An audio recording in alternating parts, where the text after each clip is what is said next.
For most of my life, at least for the last 35 years, we have accepted the climate change orthodoxy. There was always debate, but the dominant narrative said, no, we have to radically change our economy and move away from fossil fuels to renewable, and that was usually wind and solar. I didn't think in my lifetime that I would see an end to that. And then something's happened lately, artificial intelligence. This seems to be the greatest technological breakthrough since the Industrial Revolution. Takes huge amounts of electricity. We don't have it. We're going to have to build 1 gigawatt plant. That's the size of a large nuclear reactor. We're going to have to build 100 per year, or the equivalent of clean coal or natural gas. And we will not get it by subsidizing wind turbines and solar panels.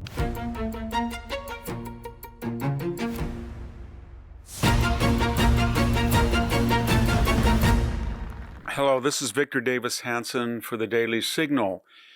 For most of my life, at least for the last 35 years, we have accepted the climate change orthodoxy. We used to be global warming, and then when things were not always warming, but they were cooling, they changed the name to climate change to suggest whatever the temperature extreme was, it was all due to carbon emissions caused by, in general, humans, but in particular, Westerners who were polluting the planet with heat. That was the dominant narrative. I didn't think in my lifetime that I would see an end to that dominance, even though there were inconsistencies. The planet is 4 billion years old, and man has only been here for 300,000 years. And we only have accurate record keeping of temperature fluctuations for the last 150 years. And even within that period, we have cyclical changes between decades of abnormal temperatures, whether too hot or too cold. And before the Industrial Revolution, in some cases, by tree rings and ice in the Arctic sampling. So there was always debate, but the dominant narrative said, no, we have to radically change our economy and move away from fossil fuels to renewable, and that was usually wind and solar. And then something's happened lately. King Gustav XVI, the hereditary monarch, a figurine as it is, not an actual person in power in Sweden, kind of mused openly the other day. He's known as a rabid environmentalist. He said, why are you, basically, I'm not quoting him literally, he said, why are we ruining the economy of Europe by having exorbitant power cost, electricity cost, when we only contribute to 6% of global warming worldwide? Then Bill Gates shocked the world when said he no longer believes that there is an impending climate change crisis. This was followed by a lot of other people who said, let's take a different look at this. And of course, the second tenure of Donald Trump has people in it in energy, interior, treasury, who are saying, we're not going to subsidize this anymore. And this is collated with disasters that were caused by global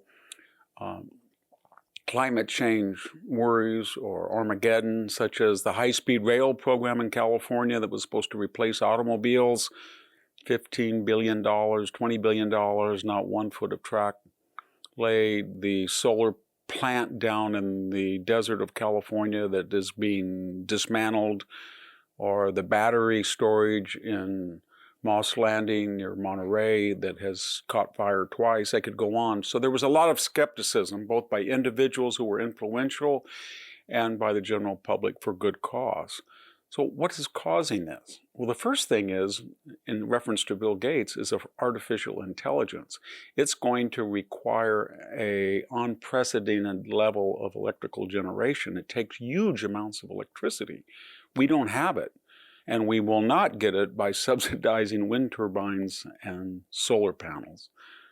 Sam Altman, one of the pioneers of artificial intelligence, said if the United States wants to achieve preeminence in the field, and this seems to be the greatest technological breakthrough since the Industrial Revolution, we're going to have to build 1 gigawatt plant. That's the size of a large nuclear reactor.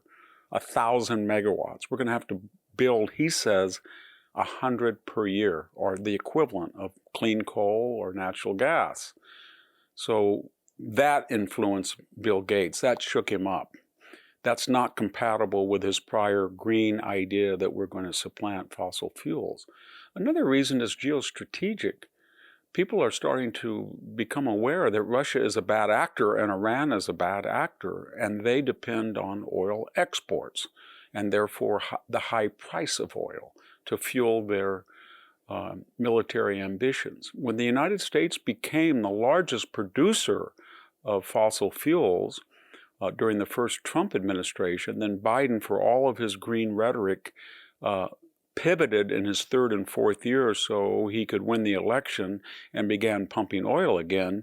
Donald Trump took that 12 to 13 million barrels, has increased it to 14 million, and the price of world oil is going down, and that hurts Iran, and that hurts Russia, and that benefits our allies like Europe and Japan that would like more liquefied natural gas shipped from the United States.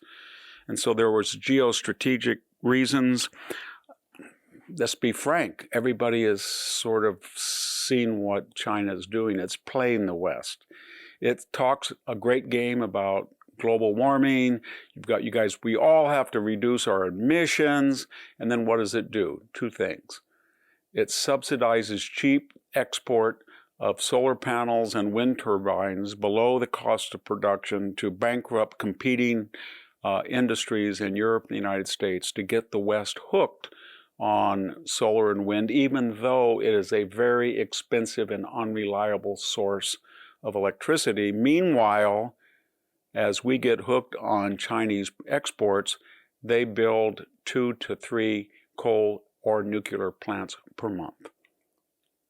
Affordable energy that will give them a competitive hedge over the West.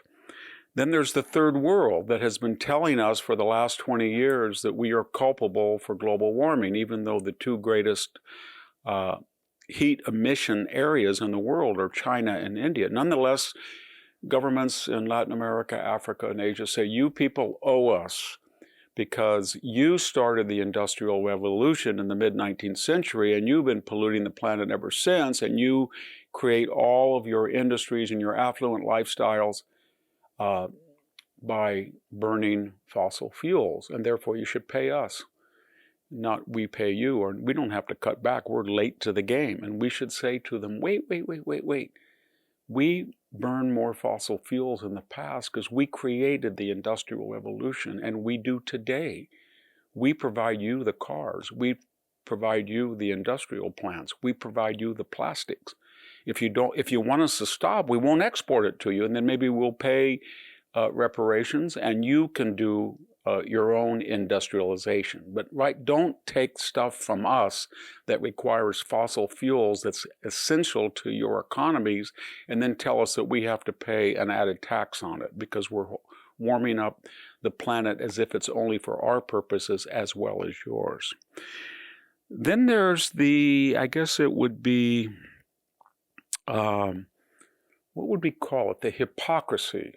The people who have been the avatars of climate change never suffer the consequences of their own ideology. Barack Obama said the planet would be inundated pretty soon if we didn't address global climate change. Why would he buy a seaside estate at Martha's Vineyard or one on the beach of Hawaii if he really did believe that the oceans would rise and flood his multi-million-dollar investment?